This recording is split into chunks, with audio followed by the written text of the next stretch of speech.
Malaki na ang itinaas sa ngayon sa mga kontrata ng mga NBA player. Itong si Ron Harper, ang ama ni Dylan Harper, ay mayroong career earnings na 35 million. Samantalang itong si Dylan Harper, ang kanyang rookie contract sa Spurs ay nasa $56 million. Halos dinoble pa ng anak ang career earning ng kanyang amang si Ron Harper. Para kay kabayan Dylan Harper, ito'y rookie contract pa lamang ha. Imagine kung ano pa ang kanyang matatanggap o kung magkano pa para sa kanyang rookie extension. Definitely malaki na talaga.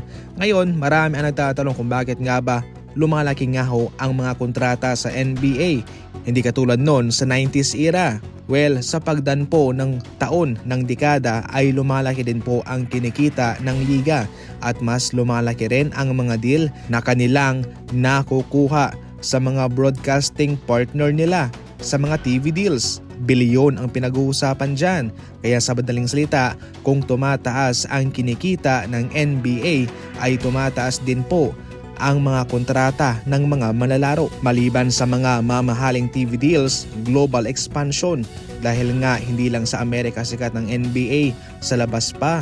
At ngayon ang mga value din po ng mga kuponan ay tumataas parang tumataas. Nakakaapekto po yan sa mga kontrata ng mga NBA player. At panghuli, ang inflation. Mas tumataas na po sa ngayon ang mga bilihin. Oo, dati maliit lang yung kanilang kontrata pero syempre affordable naman ang kanilang nabibili noon. Definitely para kay Ron Harper, ang 36 million na yan ay malaki na sa kanyang kapanahunan. Samantala, mapipilitan ho ang Golden State Warriors na pakawala na lamang itong si Gary Payton sa free agency sapagkat mayroong limitasyon ang kanilang gagastahing budget para dyan. Sa ngayon nga ho ay pasok na sa second apron ang Golden State Warriors kung sila ay lalagpas pa dyan. Mayroong mga restrictions sa kanila, mayroong mga bawal na. Kaya sa puntong ito ay mayroon na nga akong pinagpipilian ng Golden State Warriors sa pinaka-latest na impormasyon galing kay Brett Siegel.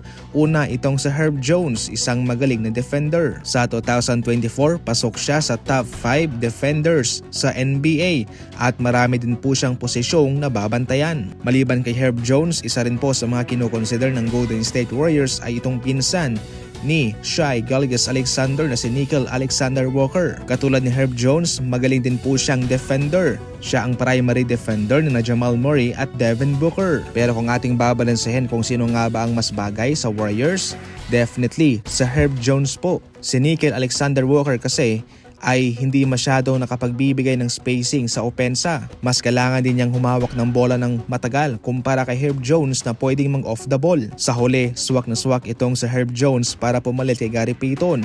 Isang magaling na defender kumpara kay Nickeil Alexander-Walker. Lahat ng posisyon ay pwede po niyang bantayan. Magaling sa off the ball, swak sa ball movement ng Golden State Warriors. Nag-improve din po ang kanyang shooting percentage sa 3-point line na siyang babagay naman talaga kasama kay Stephen Curry, Jimmy Butler and Draymond Green.